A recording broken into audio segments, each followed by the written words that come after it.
with you is the moment when I knew that it wasn't up to me no more. I guess it was about a year ago when I did my little journey down to Mexico. I went ahead and resided in this little town of Chilpancingo, right outside of Guerrero. And I was working for this gentleman that had about 20 other employees. And I had already been working with him for about 5 months, and things had just been going well, and I started working the machine and I started directing the guys more. Well, one particular day, and this day in particular reminds me like that day, there's a lot of wind, and that's odd for a lot of wind in the valley, and it's dry heat. But just like we were on the beach that day in the Costera right there in Acapulco, I had got into a little scruffle. That any time before in my life it would have been okay. There wouldn't have been any problem. I would have thought to myself, oh man, I'm gonna stomp this cockroach, let's go with it. But I learned a valuable lesson that day. Well, as the day progressed, my friend's brother was acting up. You know, he would go drink him a beer in the middle of the day, and that was allowed. That's allowable in Mexico when you're working there in the obra. And so we went and go drink him a beer, and I had a little hangover, and you know, I had my little attitude too, maybe. And he began to buck up to me. Well, I just wanted him to work good, and I felt the only way that I knew how to get him to get on track was to give him an old slap in the face, just like many bosses had done to me, my father, people in the Marine Corps. You know, just a little wake up. Some people don't know how to express their love, but that particular day, I guess I expressed it wrong, and you know, I embarrassed the young man and went ahead and finished out the day. He started to work better, and as night come around, I knew that I had to go back to the colonia, for I had just moved into the mountains there, and it was nice of his family to have helped me, and I was real good friends with his brother, but I just really didn't get along good with him. You could tell that our spirits clashed all the time. Well, needless to say, I'd done that once or twice in my life and gotten away with it, but I never knew what the night was going to have in store for me. As I made my way off the Costera onto the camiones, those buses that take us all the way up to the mountains, where Zapata, Reynosa, Colosio, Coloso, Zapata, where all these towns meet up.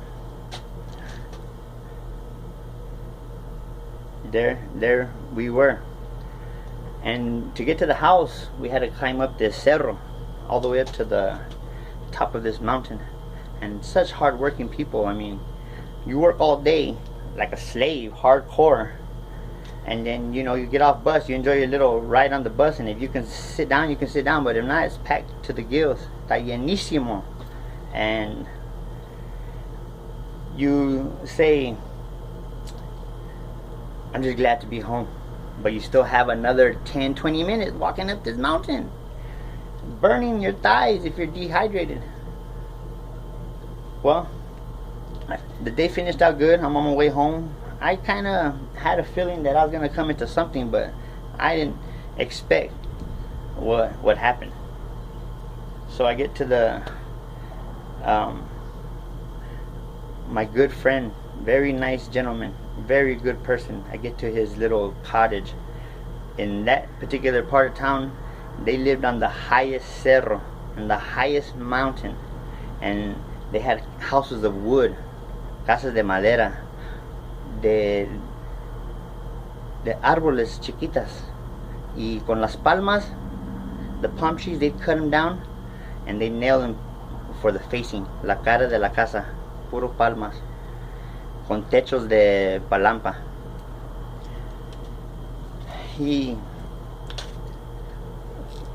They lived real poor up there, but it was the most beautiful scenery of how it overstretched all the town and the valley there. And everybody admired that every night, going to sleep with their very humble meals, tortillas de maíz, con frijoles or pan. Very humble apocoqueños. Well, needless to say, like, I bullied that young man during work because I felt that my obligation was to keep the ball rolling. But I learned a lesson. So the brother comes into the house, and I'm upstairs with my good friend, and we just got finished eating, and we're sitting there observing all the countryside, hearing the music down low, the dogs barking, and hoping for water tomorrow. La manguera que llega cada 2 semanas en esos lugares. 2 weeks it comes. And we're sitting there, and he comes into the little porch area. I need to remind you, there's no roof.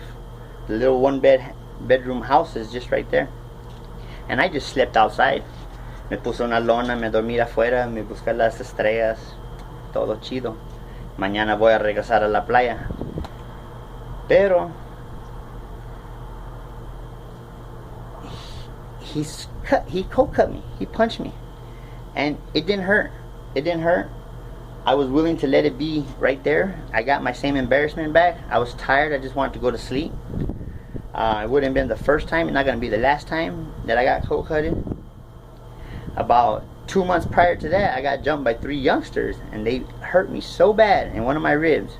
It reminded me of the time that I jumped some other guy. So, you know, it's just a matter of time. And I'm beginning to learn this. I'm beginning to learn this with the man upstairs, that it's just a matter of time. And that it's not up to us. And as soon as you realize that, like I did that night, well, I wanted to let it go, but a little anger arose in me, that fighter, and said, okay, let's go downstairs. And you know, I had that mentality of the Americano, let's go outside and let's fight. But needless to say, I was in Mexico. Y como pelean ellos allá, how they fight is a lot different than here. So I challenged him to a duel downstairs, and he said, okay, let's go.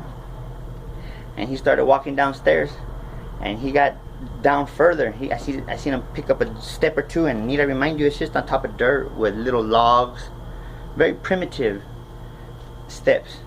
And he takes a little couple steps down quicker, and I see him get to about by the corner. And you know, my plans were just to fight him straight up downstairs. If I lost, I lost, whatever, go to sleep, and tomorrow's a new day. But this young man had other plans, other intentions. He put stones on the ledge, and as soon as I got closer, he grabbed a stone and he began to throw them at me.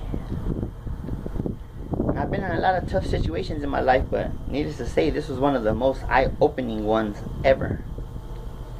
The thought, or imagine the fact that you get hit with one of them stones, and there you lie, and they'll finish stoning you. Very biblical, huh? And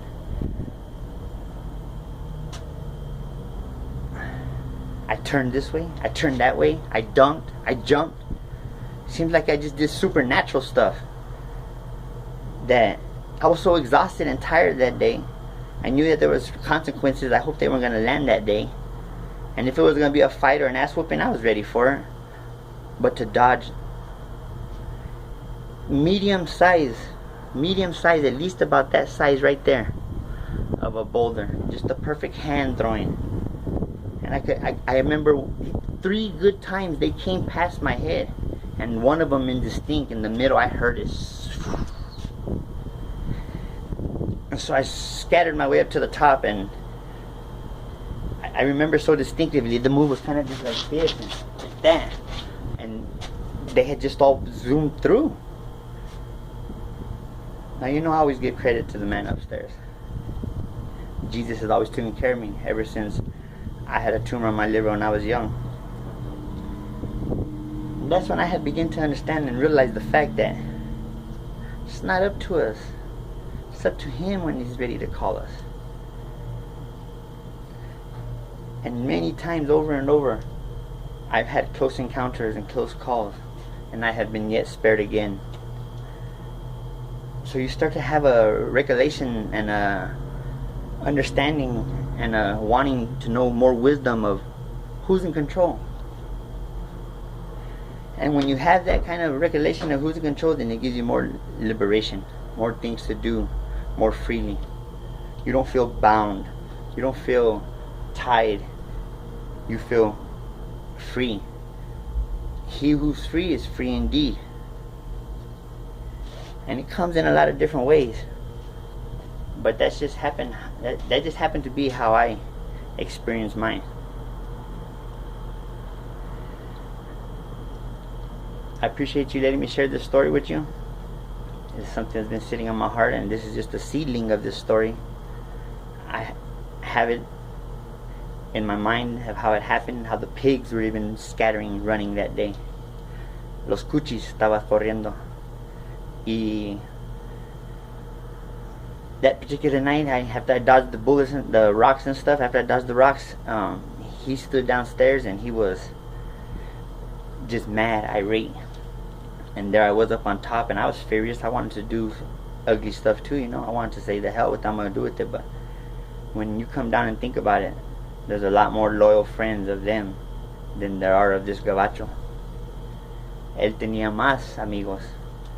Pero yo también tenía un fiel amigo. I had a good friend. And it was the next door neighbor. This older grandmother lady with her son. She let me sleep in her kitchen. And when I slept that night there in her kitchen, I just kind of counted down the minutes and the moments until daylight came, so I could just make my way and break. Never have I felt so stuck between a rock and a hard place. Because we live at the top of the mountain. From there to the peak, about another 30-minute walk. But there was no help, no nothing. And even from where I resided for 2-3 months, all the way down, it took another 10-20 minutes. So if somebody's getting pounded with stones and getting beat down, it can be pretty drastic. And that's what happens to a lot of them young men down there. After that particular episode went down for me, I got away safe that morning. I woke up. I guess the young man went to bed, and you know, he used to sleep in a chicken coop. A chicken coop, that's how. And I feel for him. I had compassion. I don't hold nothing against him. I'm glad that I walked away with my life that day. And I know he was just standing up for his. I should have no reason to hit him. I should not have hit him at all. But you know, we make bad decisions in life and we learn, and by God, some of us walk out with our lives so we can keep on going. And there's other unfortunate souls that I've seen and witnessed with my own eyes how the poor Acapulqueño lives over there. They cut their heads off and they throw them in the street like soccer balls. A very brutal person. If you get caught stealing, the same person that you stole from is going to cut your hand up and tape it up. He's going to call you mañoso, a thief, a robber. But where you going to go? That's your family, that's your home. You just have to learn from your mistakes and go on. Heard people scream and cry and yell, no, no, don't take me, don't take me. Until they take them in a van. You never know if they ever got out again or whatever. Very, very, very eye-opening situation. But don't want to run too much of your time. I got about 14 minutes here, and this is kind of what I learned this summer in summer school. I love it. It's working great for me. I hope to go forward in it, and this is kind of the process. I have to be able to spit out an incident or a story and relate to other people out there, other adventure seekers that went and sought life learning lessons. Alright, appreciate it. Thank you.